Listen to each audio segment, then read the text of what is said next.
As promised, we are back with another video where I teach you how to make Gantt charts in Excel. Now, if you would like to learn how to make just regular charts on Excel, that was just my previous video and I'll link it at the end of this video and in the description down below. Now, if you don't know what a Gantt chart is, it is basically a bar graph style chart that shows you the tracking of a given project. Excel doesn't allow you to create a Gantt chart by default, as in there is no function where you can just click a button that says prepare Gantt chart.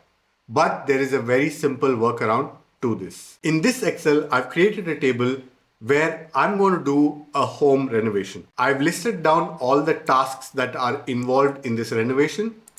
I've put start dates to each of these tasks and how much time each of those tasks should take to complete. The first thing that you want to do is change the formatting of your dates.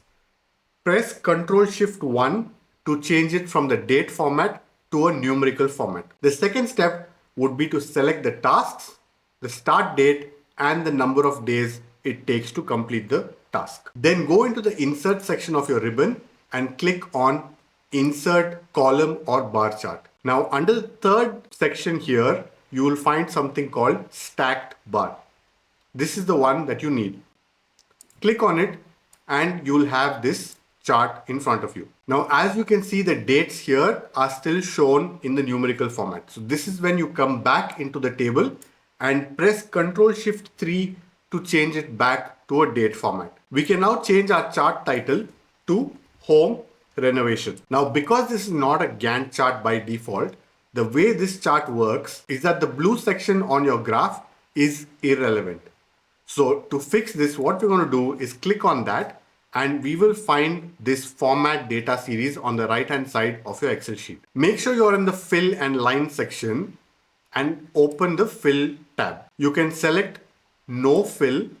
So as you can see, the blue color has disappeared, and likewise go into border and say no line. If I click out, you can see that all of those blue lines have disappeared.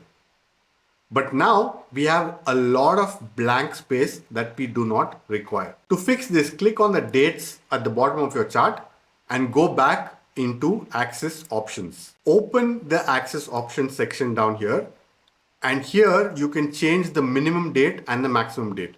The reason it shows like this is because we are starting all the way from 24th of March and going into 2nd of June.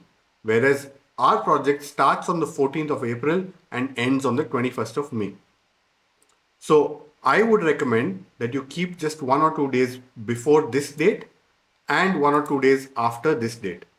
So again, let's go in here, and start date will be 12th of April 2025 and the end date will be 23rd of May 2025. Now the next thing you might have noticed is that we have demo and clear as the first task and the bathroom will be our last task. But here it's flipped around. So to fix this, click here on this axis, go back into Axis Options and click on Categories in reverse order under Axis Options. Now all you're left with is just some housekeeping. So let's get rid of Series 1 and Series 2 because we only have one set of data, and because these dates are overlapping, you have two options. Drag this out wide so they spread across, or if you would like to keep the chart compact, what you can do is click on this, and under the home section of your ribbon you can click this button to display the data diagonally, and it's magic. Now if you did like this video and found it useful, don't forget to hit that like button. It really helps me out a lot. And check out this video if you want to see that other charts video. I'll catch you in the next one.